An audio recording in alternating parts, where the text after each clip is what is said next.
দাঁড়া দাঁড়া দাঁড়া এদিকে এদিকে স্যার স্যার স্যার আমি ব্যাংকে থেকে স্যার 10 লাখ টাকা তুলে নিয়েছি স্যার আমার পিছনে গুন্ডারা স্যার আমার টাকাটা নিতে পারছে আমার বাঁচান স্যার এদিকে এদিকে এদিকে বলো স্যার আমার বাঁচান যে স্যার আমি দেখছি বলা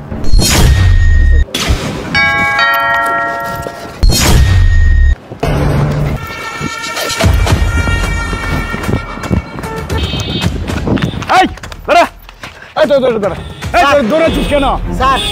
স্যার এদিক দিয়া একটা কালো ব্যাগ লইয়া দৌড়ে গেছে আমার এই থাম ওই কালো ব্যাগে কি ছিল আর ওই লোকটার খুঁজতাছস কেন স্যার ওই ব্যাগে 10 লক্ষ টাকা ছিল আমরা ব্যাংকে টাকা তুলে লই আইছি ও চাপ দিয়ে লইয়া দৌড় দিছে স্যার ওইদিকে আইছে স্যার 10 লক্ষ টাকা আমার বাবার বয়সে একসাথে দেখি নাই হ্যাঁ মনে পড়ছে এই কালো ব্যাগটা হাতে লোকটা হ্যাঁ একটু সাহস হলো এই সুদা দৌড়তে যান একদম ডানে বামে মুড়ে 10 লক্ষ টাকা আমি আমার বাবার জন্মে কোনোদিন একসাথে দেখি নাই এই এদিকে এদিকে চুরের বাচ্চা নিয়ে এই স্যার আমার ব্যাগ স্যার আমার তোর ব্যাগ স্যার ব্যাগ স্যার আমার 10 লক্ষ টাকা স্যার প্লাস একদম শর্ট মারবো যা ওইদিকে যা স্যার আমার কাছে 12 টাকাও নাই স্যার আমার ব্যাগটা দিয়ে দিন স্যার এই শোন তোর 12 টাকা নাই আমি তোকে কয়টা টাকা দিয়ে দিচ্ছি একদম চলে যাবি আর শোন সাবধান পিছনে ফিরে তাকাবি না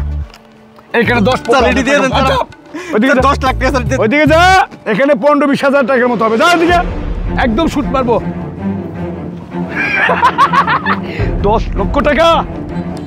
10 লক্ষ টাকা আমার ঘুম কেড়ে নিল রে 10 লক্ষ টাকা